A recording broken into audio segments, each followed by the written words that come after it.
I would like to begin with a quote from the UU minister, Vale Weller, that resonates with me. I believe that this church changes lives for the better. Our mission states it clearly. This religious community exists to support the transformation of each one of us and the transformation of society.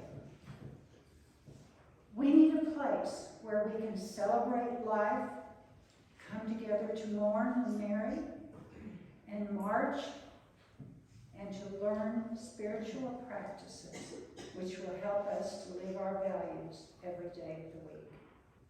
End quote.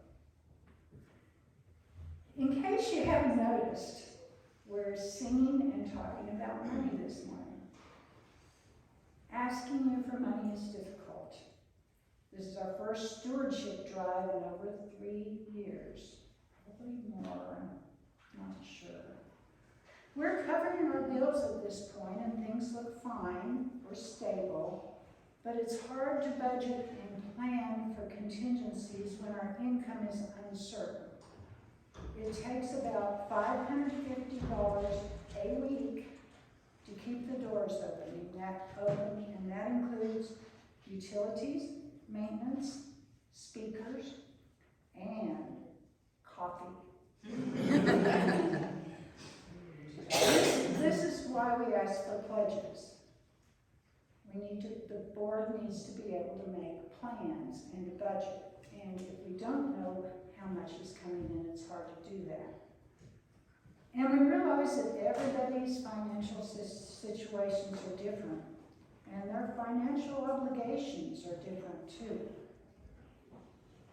If your budget allows for $20 a month, or $2 million a month, that might be wishful thinking. I don't think that is not in our history, that's for sure. We will accept gratefully whatever amount you are able to give and put it to work in our community. This is why I pledge. In the mid-1980s, 1980s, at the recommendation of a coworker, I walked into a large house on North 19th Street on a Sunday morning, and I found my people. Since then, I've spent more than half my life as an active member of this fellowship. You helped me to parent 2 children who have grown up into amazing, caring adults. They learned to help here. When we moved to this building in 1991, our daughter Emily was a little over 2 years old, and already she was taking on tasks and helping. It was her job to make sure that all of the stuffed animals made it from the nursery from North 19th to the nursery of this building. And at 2 1/2, she did that. Then we move on a little later in her life. And first I have a confession to make. I don't like coffee. Even though I'm a UU, I don't like coffee. So in the fall of 2007, it took me a while to figure out why we didn't have anyone making coffee before church. Emily had gone to college. For years, she and I had come early to church so I could work on the music, and she had quietly gone into the kitchen and made the coffee. Nobody even knew. I didn't know. I didn't know until all of a sudden there wasn't any coffee on a Sunday. She learned to help here. I have found so many close friends here and have been introduced to a wider circle of loving, like-minded people in our city who share our values and are working toward a more just society. I believe that the Waco area and the rest of the universe needs Unitarian Universalism. Our activism has been present in every meaningful movement in this country to advance peace, equity, and compassion. Through the years, our Waco members have led and participated in many actions to promote equity in Central Texas. We are the dreamers and the doers. Waco is such a special place. Your openness, your generosity of spirit, and your desire to create a welcoming community are unparalleled. Also, y'all are just so interesting and curious and eclectic. Whenever I've needed support in times that are difficult, you are always there to provide a hug, a glass of wine, and hope. Here I find hope, and other places hope can be hard to find. You know, being a UU is not easy. It requires courage. Definitely requires courage at some points. We put ourselves out there when we might be a little uncomfortable. You know, we talk about afflicting the comfortable. Our principles are definitely aspirational and pretty much impossible to live up to. You know what I mean? It starts out with the first darn principle, probably the hardest, covenanting to affirm and promote. Okay, that promote part is hard. Covenanting to affirm and promote the inherent worth and dignity of every person. Every person? Really? Every person?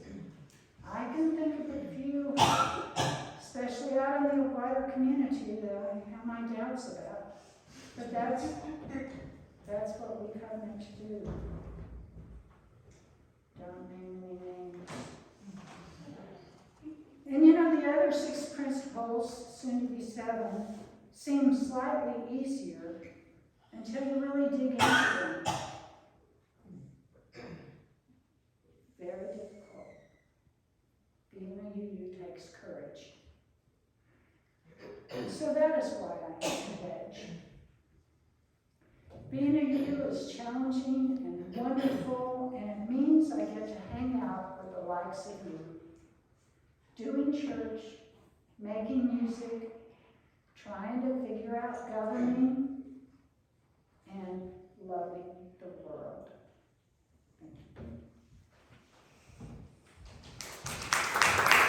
Thank you.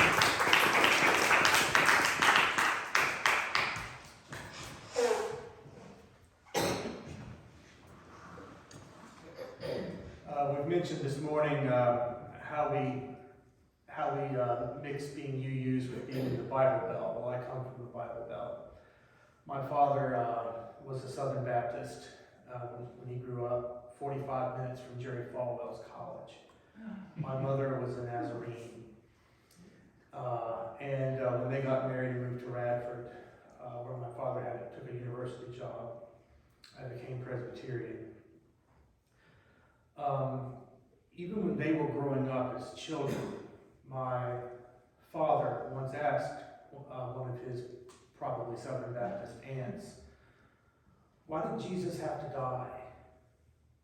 Why couldn't he have just taught and been an example and practiced what he recommended? Why did he have to die? My mother asked her uncle, where did God come from? And those kinds of questions, to which he responded, girl, don't you question the Bible. My father's aunt was actually much more sympathetic. So they always had this spark of questioning everything and of thinking independently, which is our 4th principle. I grew up Presbyterian for, I guess, the first 15 years of life until I went to college. And I started playing for whatever church would hire me.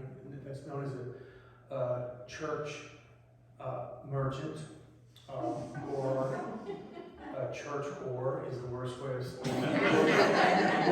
saying it. But I was everything from a Southern Baptist to a Lutheran to a UCC at one point.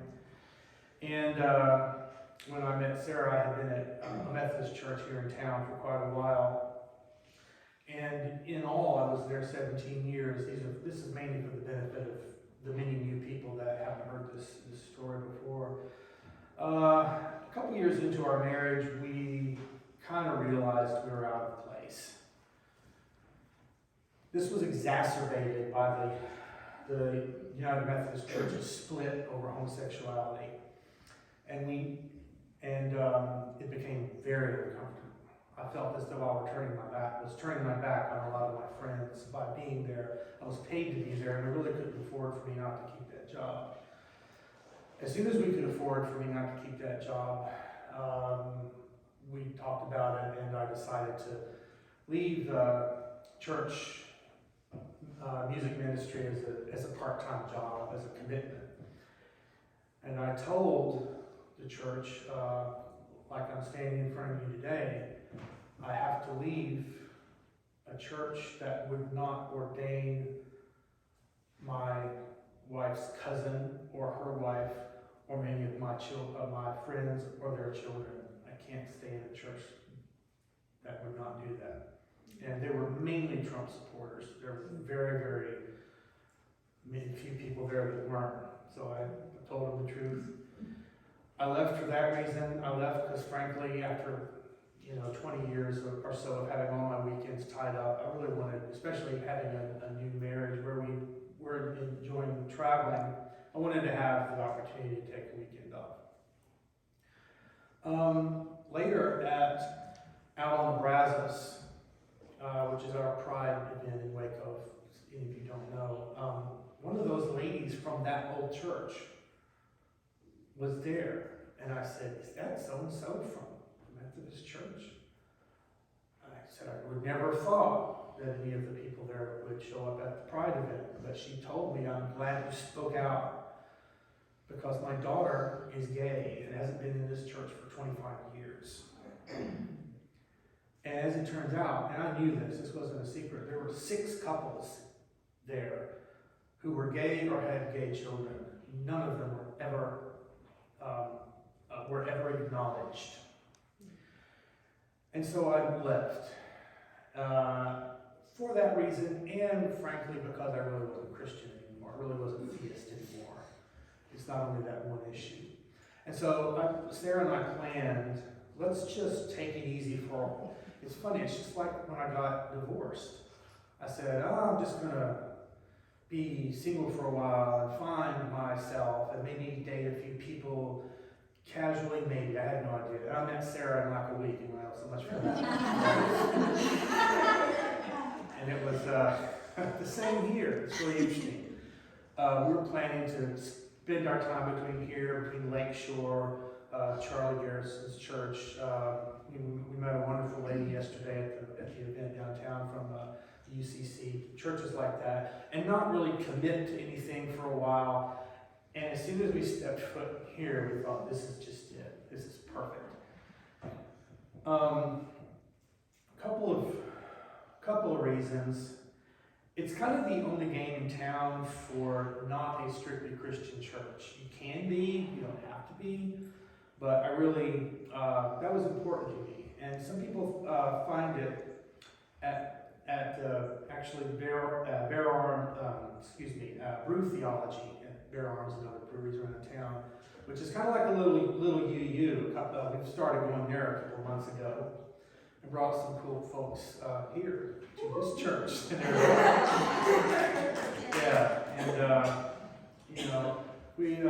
So it's a place where people can come from different faiths or no faith and talk about different issues. And some of the people on a particularly Christian heavy night, it does skew a little bit more Christian than not, but some of them were really surprised. I didn't know atheists had a church. Like, you know, how can an atheist go to church? And so it is nice. Some of our atheist friends in town, or humanist friends in town, don't really feel the need for organized religion, and they don't really choose to have that in their lives, but we really love it.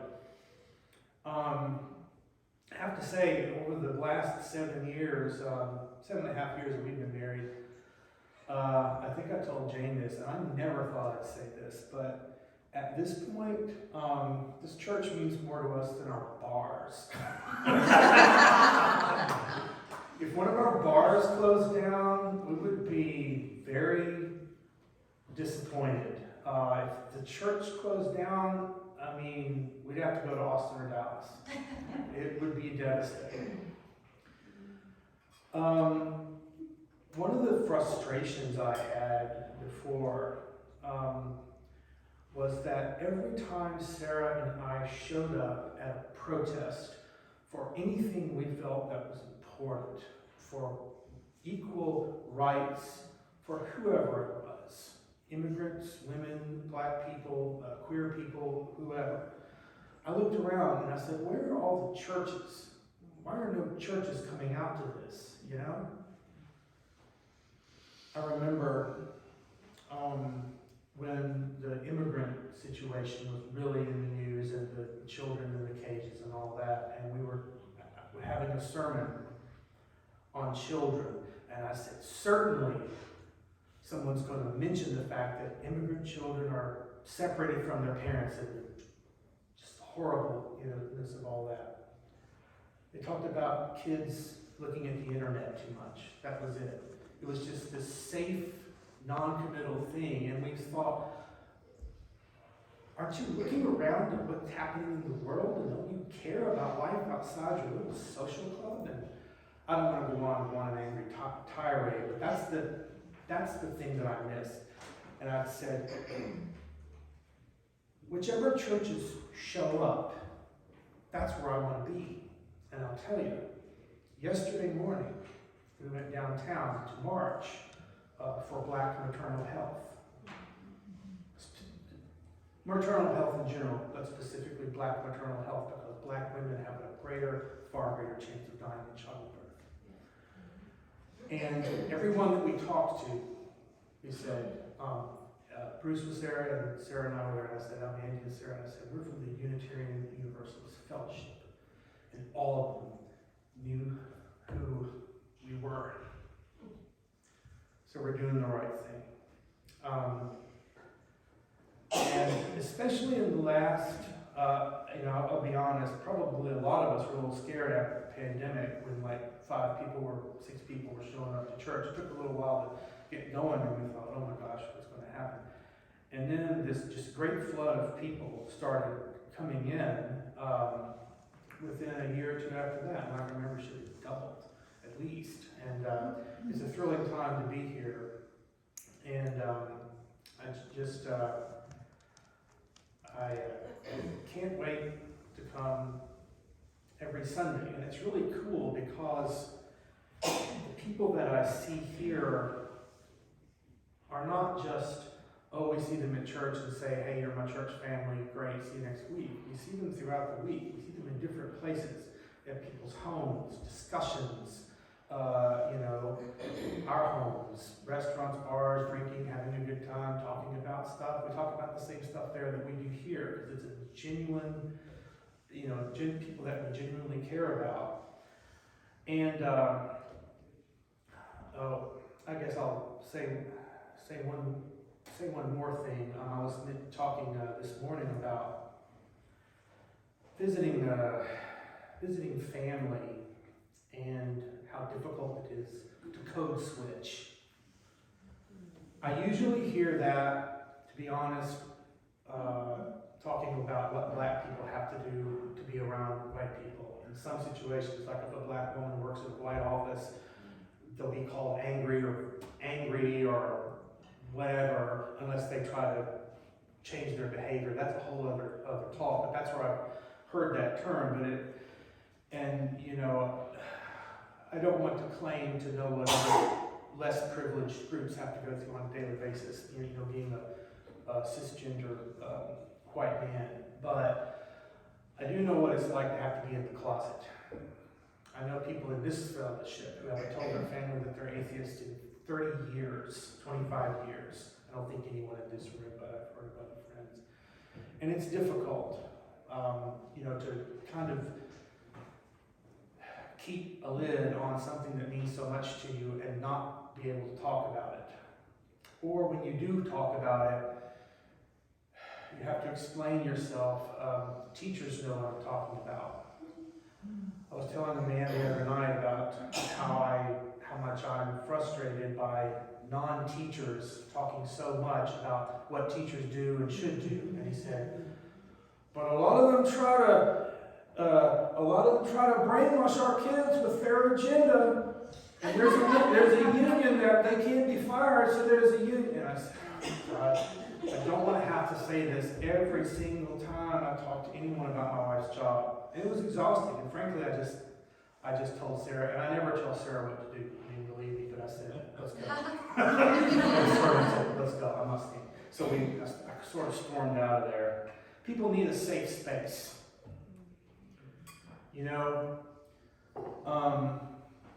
People that are in the Pride Network for that event have to be very diligent about having straight people in the group.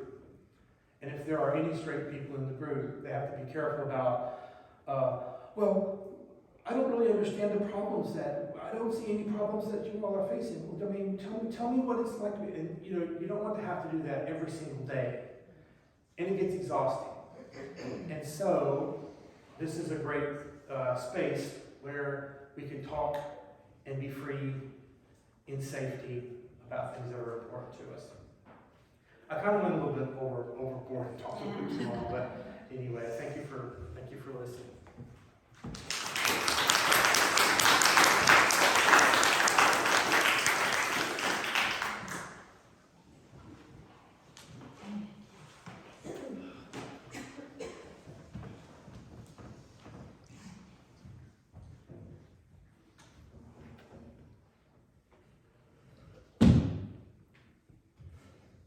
Okay, so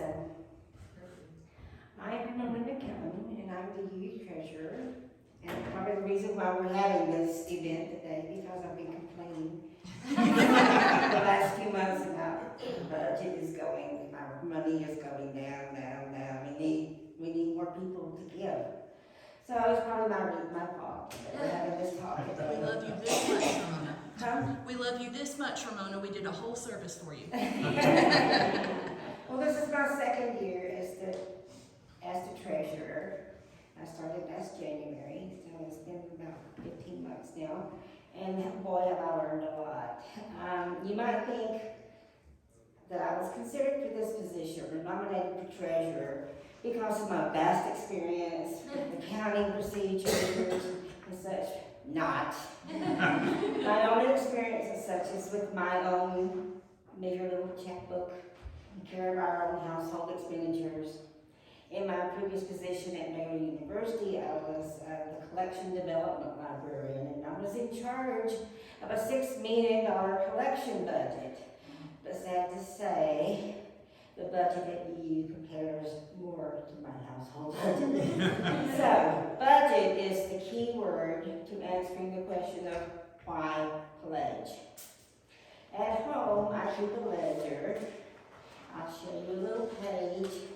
I'm not going to show it up close, but Sarah asked me if I wanted any audio visuals. I said, no, you don't want to see this in detail, but on this little page, every month, I write down all the things I know I have to pay. And I have a column for the money that's coming in. And sometimes it doesn't quite match up. But anyway, I write down all the bills I have to pay. I have to pay my mortgage and my car payment, Jim's car payment, the insurance and all that stuff, utilities, credit cards, subscription services like our cable bill. Those are essential. And on and on. And many of those are the same each month, but I still write them down in order so that I know when they're due. Because unlike when I was working, when we were both working, our paychecks always came at the end of the month. So we always had one time a month when we had to spread it out. But now it doesn't happen that way. We don't get one big paycheck at the end of the month. We get a little bit on the first of the month, a little bit on the 15th, 16th of the month, and another little bit on the 20th of the month. So you have to sort of spread out the bills to correspond when that money's coming in. So that's been a big challenge for me. Let's see, so when you hear Biden and other people talk about living paycheck to paycheck, they're talking about us, because that's us. We live paycheck to paycheck. What you'll see if you look at my ledger, you might see a couple of things that you might say, well, you don't have to do those. You don't have to give money to KWBU. You don't have to give money to UU. But they're important to me because they fulfill my ideals, and as a Unitarian Universalist, I believe in all those ideals that you've heard people talking about. And by the way, if you don't know what those ideals are, pick up a copy of the UU Frog this month, because there is a list of our 7 principles on page 4. It's there. KWBU is a big part of our lives. Jill was a volunteer there doing likely stories for 10 or 12 years, I forgot how many. But it gives us a lot of pleasure. We keep our radio in our bedroom on KWBU all the time, and our doggies listen to it when they're having their morning naps. They like classical music from 10 to 12, or 9 to 12. We listen to it regularly. We participate in their pledge drives. I go down there and stay on the phone and say, well, how much would you like to give? And so I participate in their pledge drives. And the same thing is true for UU. We've been members since 2016, and we're regular attendees. Even before then, when I was still employed at Baylor, I couldn't join UU because I might have lost my job. But anyway, we believe in UU's 7 principles, and we give to support the activities of this church. It's important to our core beliefs as well. And for Jim and me, the amount of our pledge has varied through the years.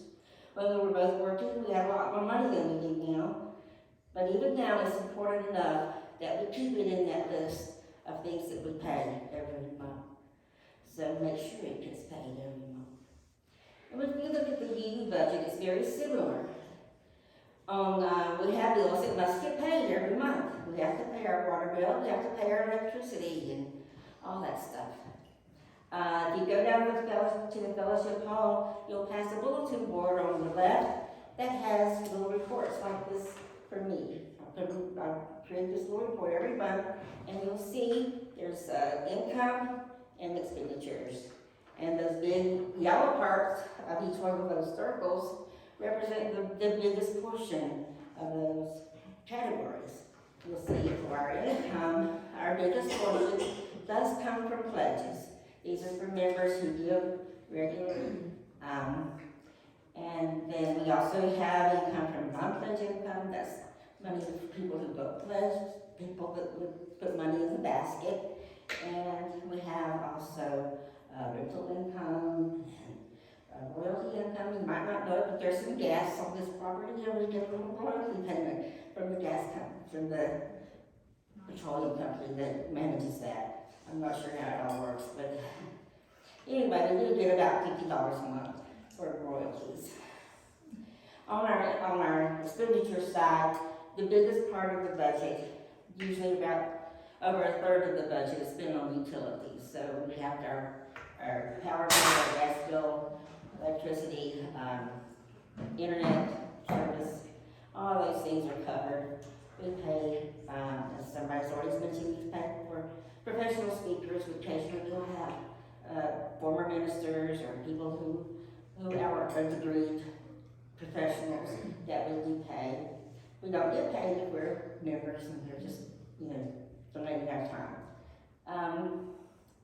And we have child care expenses, so we pay someone to take care of our kids every month, every week. A few little office expenses and things every now and then. It doesn't add up too much, but in total, as Jane mentioned, we do need to have at least $500, almost $600 a week coming in to cover those expenses. There is still something on the UU budget that we might say is non-required, like my KWU donation and my UUF donation, and that's our share of faith expenses that we give to charities each month. Those are things that are important to me, and they're important to our church for fulfilling our mission as a caring, loving church. We are a caring heart. We have caring hearts and giving hands. They promote our core values and our sense of justice.